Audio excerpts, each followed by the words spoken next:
Baik, kita akan praktekkan ya, kita akan demonstrasikan bagaimana menggunakan library pustaka untuk ADT yang sudah disediakan Java ya. Sehingga ketika nanti kita membuat program, tidak perlu susah-susah membuat kelas baru, tetapi bisa kita langsung masukkan di dalam kelas aplikasi ya, kelas main-nya, kelas utamanya. Baik, kita mulai dengan membuat package. Kita buat package-nya terlebih dahulu. Kita buat package.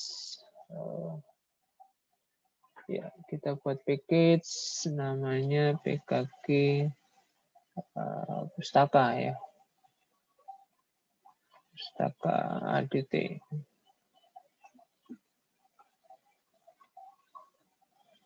Oke, ya.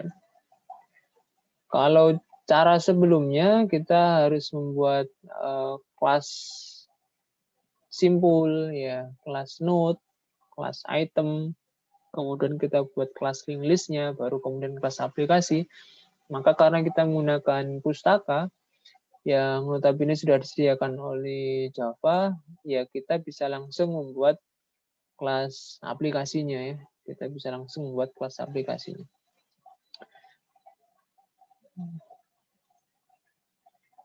Ya, misalnya kita buat aplikasi link list ya, app link list.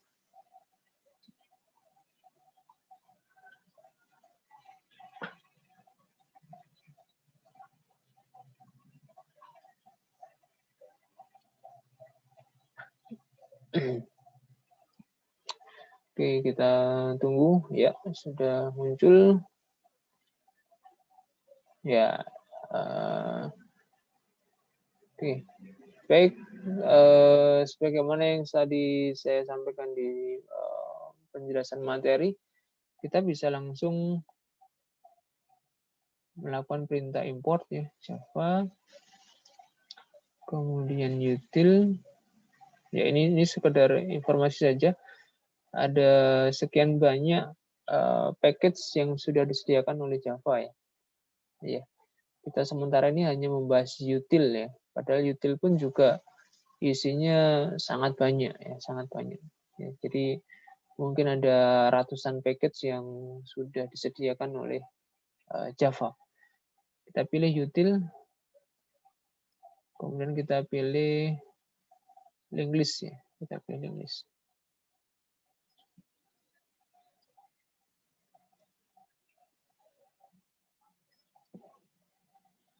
Oke, kemudian kita buat void main-nya.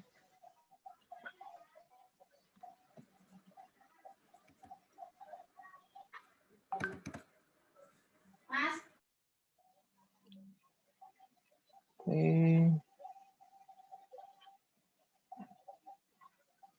Ya. Ya, jadi dengan satu baris perintah ini kita sudah membuat sebuah link list ya. Ya.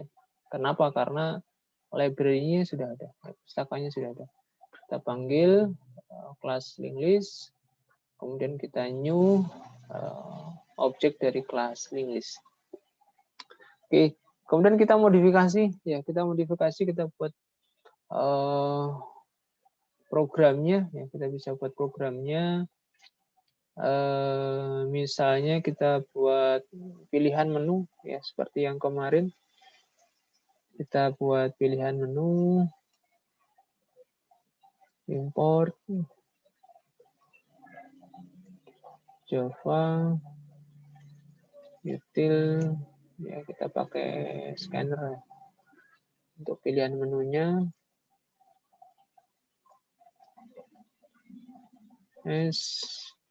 New scanner system in, kemudian kita buat pilihannya ya, kita buat menunya ya.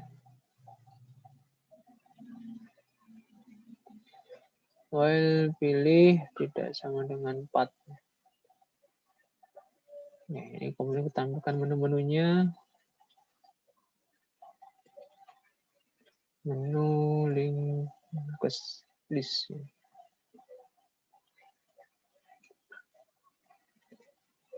Satu add ya. Kemudian yang kedua tadi apa ya? Remove. Kemudian yang ketiga print ya, tampil. Yang keempat exit ya. Misalnya 4 aja ya menunya. Sort pilih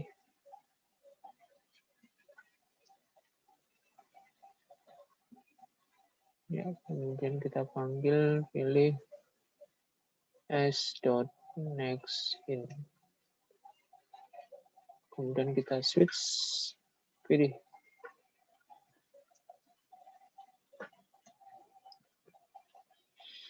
ya. Ada 4 case berarti ya. Case 1 break,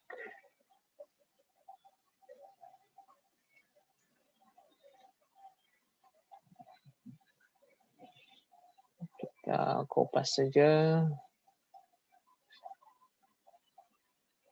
ya. Case 4-nya exit. Terima kasih ya. Kemudian print ya. Case 3-nya print, kita tampilkan south isi linked list. Ini plus LL ya. Ya. Kemudian menambah ya, menambah. Nanti prinsipnya kita panggil ini ya, add. Kita panggil metode add ya. Dia butuh objek ya, nanti kita tambahkan nama ya. Oke, kita buat inputan dulu. Shout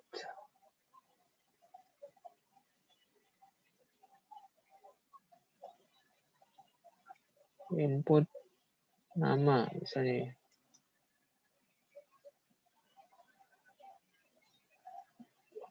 Kemudian kita buat tipe data temporary, string and s.next. Kemudian kita panggil list add. Ya. Ini kita panggil dengan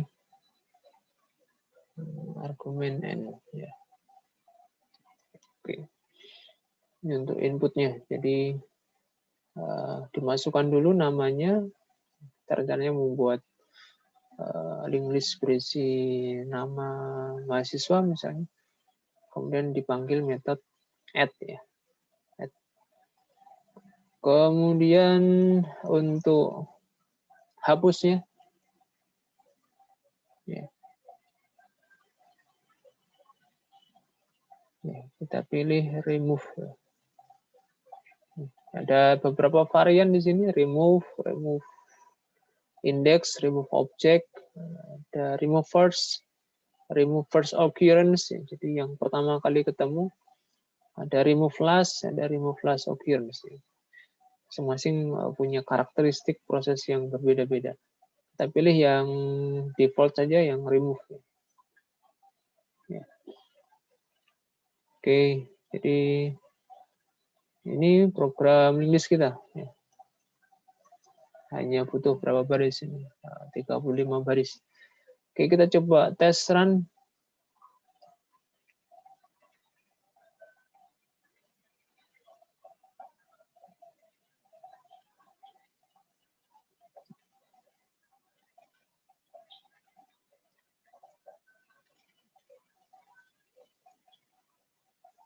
Oke, muncul 4 menu, kita pilih add.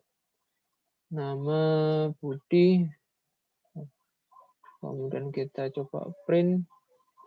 Ya, link list Budi. Ya, tampilannya seperti ini, diberi tanda kurung siku ya.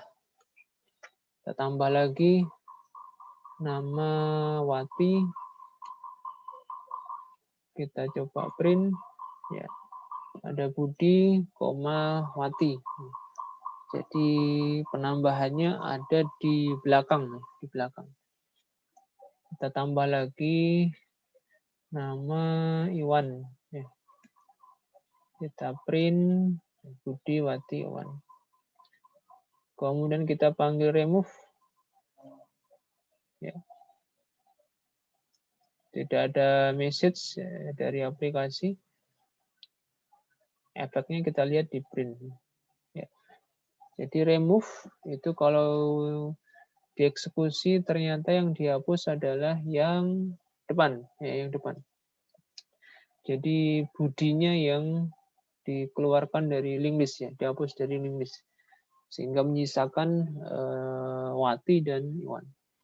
Kita remove lagi, ya, kita tampilkan isinya, tinggal Iwan, ya. Kita remove lagi, maaf, kita pilih 2, ya. Kita cek, tampilkan kosong, ya, kosong. Bagaimana kalau kita remove lagi? Apa yang terjadi? Ya, dia ada bug-nya ya, ada bug-nya. Artinya apa? Artinya perintah remove harus diberi pencegahan ya, harus diberi pencegahan. Tidak bisa langsung kita tulis remove saja. Ya. Tidak bisa kita langsung panggil remove. Jadi harus ada syarat, harus ada pengecekan kondisi di mana remove bisa dilakukannya. Ya. Dengan yang biasa kita lakukan adalah mengecek dulu jumlahnya tidak sama dengan 0 atau lebih dari 0, jumlah itemnya. Atau biasa kita gunakan perintah kalau menggunakan link list itu jika head-nya misalnya tidak sama dengan 0, yaitu syarat dilakukan perintah remove. Di package ini sepertinya tidak bisa kita langsung gunakan perintah remove dengan langsung mengetikkan remove begitu saja. Jadi harus kita tambahkan script ya, sebelum perintah remove untuk mengecek kondisinya. Baik, kita kembali ke source code. Ya. Jadi harus ada pengecekan di sini. Misalnya kita tambahkan if English, kita cari apa? Kita cari size ya, size. Bisa size. Ini ada metode size yang bisa kita gunakan. Ya. Lebih besar dari 0.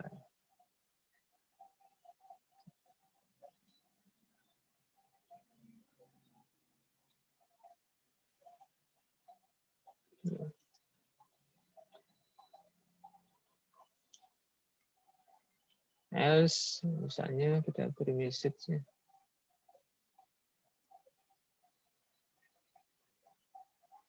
List empty. Ya. Jadi bisa kita tambahkan seperti ini. Jika size-nya lebih dari 0, bisa dilakukan remove. Jika tidak, link list-nya empty. Kita coba tes. Ya. Apakah berhasil trik ini? Kita coba remove. Ya. Ketika link list masih kosong, kita panggil perintah remove, maka dicegah di sini link list-nya empty ya, link list-nya kosong. Kita harus add dulu namanya Budi, kita tampilkan ya, Budi muncul, kita remove ya, kita tampilkan sudah nggak ada nama Budi, kita hapus lagi, remove lagi, nah, maka dia akan trap di sini, link list-nya empty ya. Ini antisipasi kesalahan yang tadi terjadi. Oke, baik, ini untuk membuat link list ya. Membuat link list dengan pustaka dengan package relatif lebih cepat. Kemudian kita lanjutkan untuk membuat ADT yang lain, stack ya. Kita buat ADT untuk stack, app stack. Coba ya, kita buat kelas baru.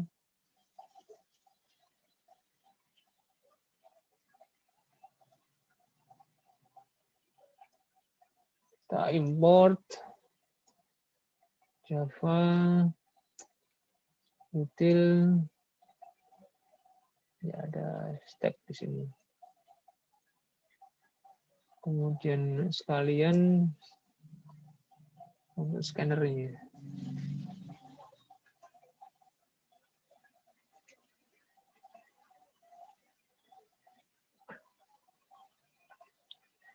Oke, kita buat objeknya stack s new stack,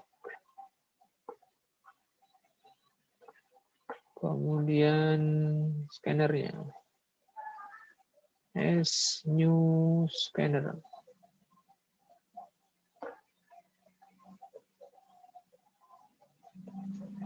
Oke.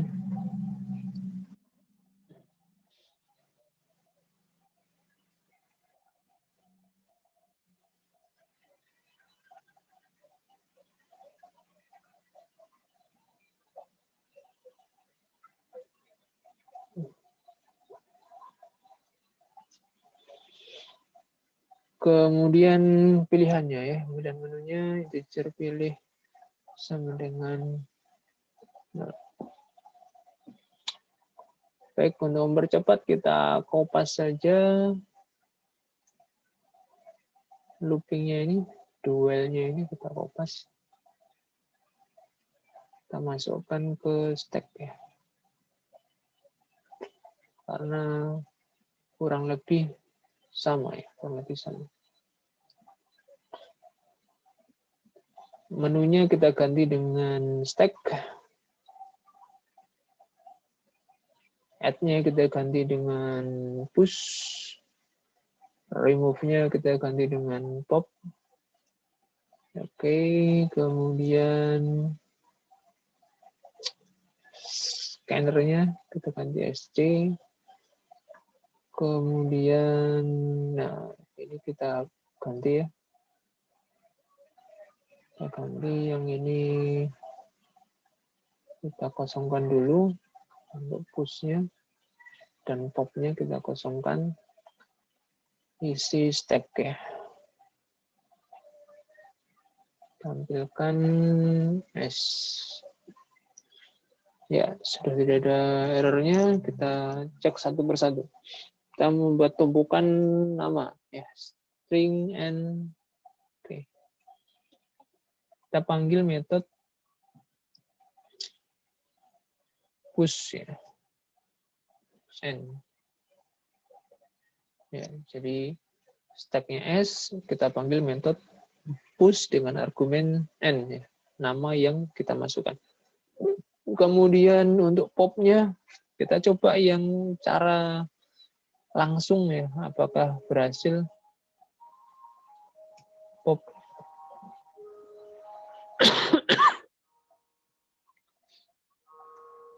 Oke, nanti kita lihat efeknya seperti apa. Ya, push sudah ada, pop sudah ada, tampilkannya sudah ada juga. Oke, sekarang kita coba run ya, kita coba run.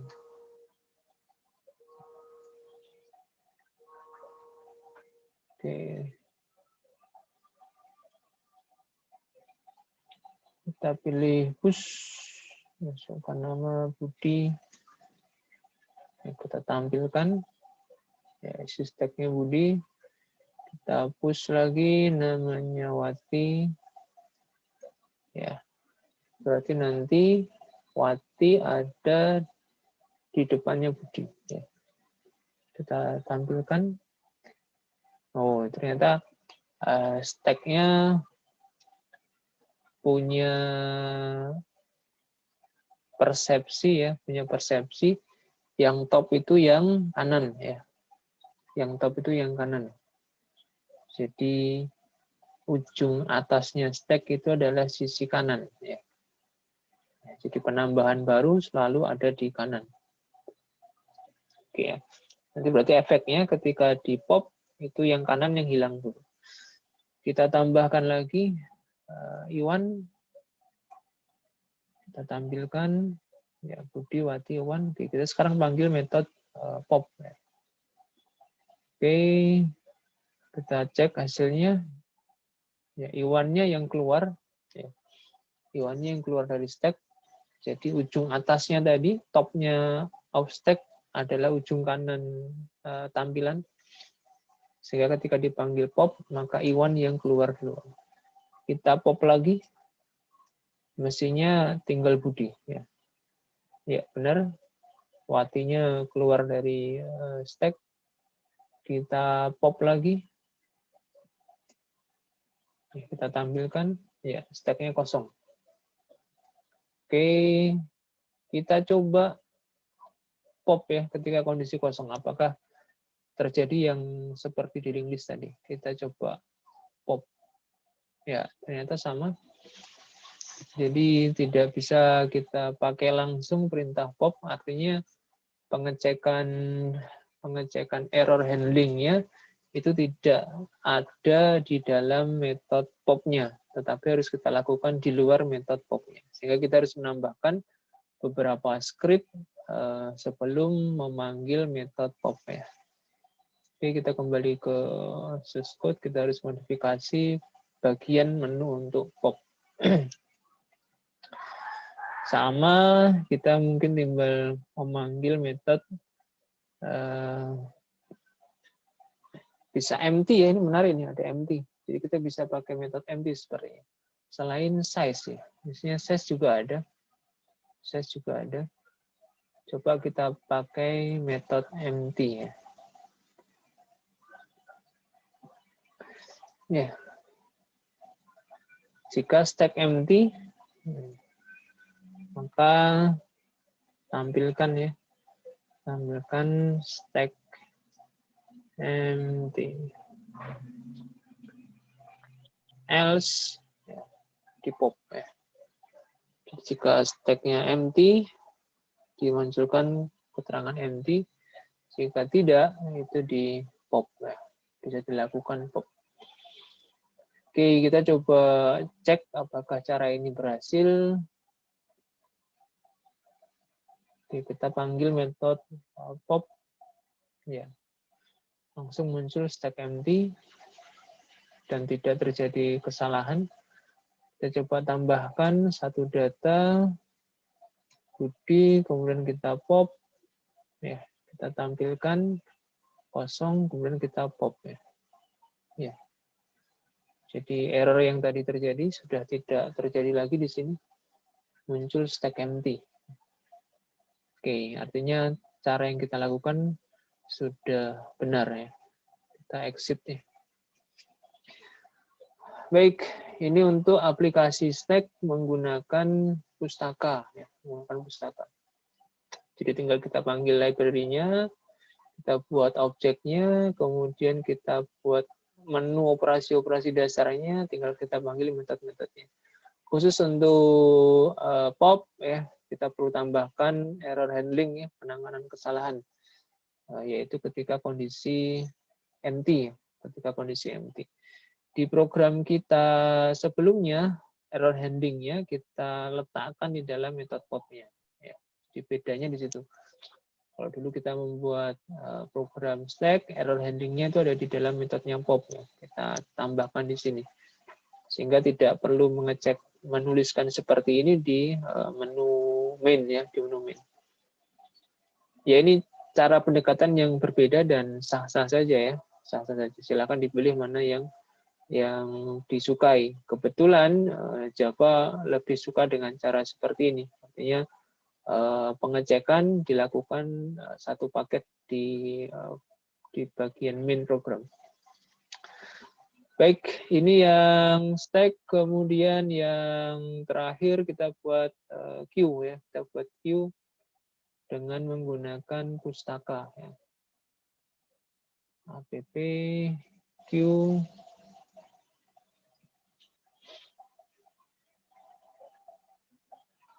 kita gunakan dua pustaka ya, import Java util ya, queue, kemudian import juga pustaka untuk linked list ya. Ya, sekalian dengan scanner ya. Java util scanner untuk nanti inputnya. Oke, kemudian kita kopas saja ya mainnya karena kurang lebih isinya sama. Tinggal kita modifikasi nanti.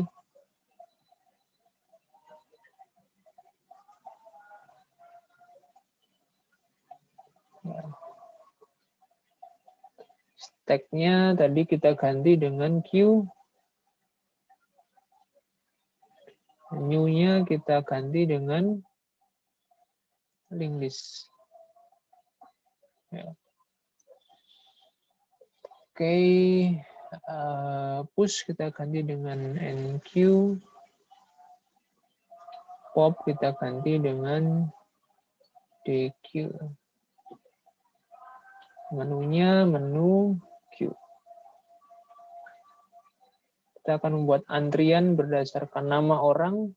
Ya, tetap saja inputnya kita tidak ubah. Kemudian queue-nya kita ganti ya. Kita ganti dengan apa tadi perintahnya tadi.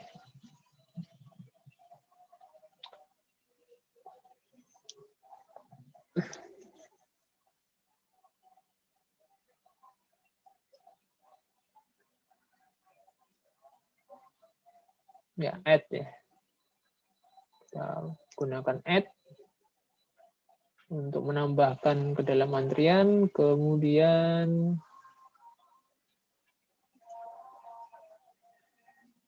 ya di dalam queue tidak punya empty ternyata. Kita harus cari cara lain ya. Kita cari apakah size ada ya. Ya, ternyata size ada. Berarti jika size lebih kecil sama dengan 0, ya, kita beri message QMT.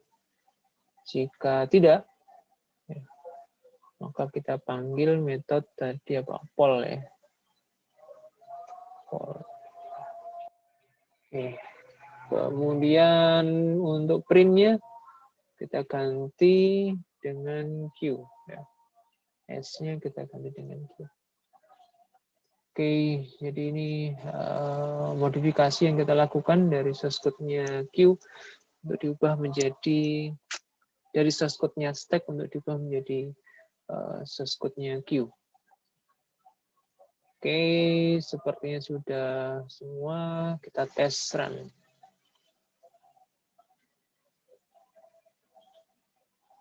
Ya, menu Q, ada NQ, DQ, print, dan exit ya. Kita pilih NQ, masuk antrian Budi, kemudian NQ lagi, antriannya Wati, kemudian NQ lagi, antriannya Iwan. Oke, kita cek antriannya, ya ada Budi, Wati, Iwan.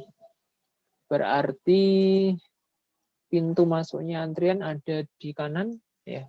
Pintu masuknya antrian ada di kanan, pintu keluarnya ada di sebelah kiri mestinya ya. Jadi nanti mestinya ketika di DQ itu Budi yang keluar duluan. Kita pilih menu DQ. Oke, kita cek antriannya. Ya, benar. Budi keluar dari antrian menyisakan Wati dan Iwan ya. Kemudian kita DQ lagi. mestinya tinggal Iwan. Ya, benar. Dalam antrian tinggal Iwan. Kita DQ lagi. Kita cek antriannya kosong. Kita paksa DQ ya. Apakah error handling kita berhasil? Ya, muncul pesan QMT. Ya, antrian kosong. Kemudian kita coba NQ lagi. Ada IMA. Kita print, ada IMA. Kemudian kita DQ. Kita tampilkan ya, antrian kosong. Oke, kita exit. Ya, jadi ini implementasi penerapan pustaka tipe data abstrak yang sudah disediakan oleh Java 3 ya, sementara 3 yang kita buat programnya. Yang pertama tadi linked list, kemudian stack, dan yang ketiga queue ya. Kesimpulannya dengan pustaka ini program yang kita buat lebih cepat ya. Kita tidak perlu membuat kelas penyusun ya, kelas penyusun di awal ya, sebagaimana yang sebelumnya kita lakukan ketika membuat tipe data abstrak menggunakan linked list ya, kita tuliskan source code-nya simple, source code-nya node, item ya. Kemudian kita ketikkan source code-nya linked list ya. Itu semua tidak diperlukan lagi ketika kita menggunakan pustaka ya, menggunakan library yang sudah disediakan oleh Java. Kita tinggal melakukan perintah import ya, perintah import pustaka apa yang kita butuhkan. Apakah linked list, apakah stack, ataukah queue. Sebenarnya ada banyak lagi pustaka-pustaka tipe data abstrak yang sudah disediakan oleh Java. Silakan nanti bisa dieksplorasi sendiri ya, eksplorasi sendiri. Baik, saya kira itu yang bisa saya sampaikan dalam demo live coding kali ini. Semoga bisa dipahami dan jangan lupa nanti mengerjakan latihan mandiri yang sudah saya posting di website ilmu.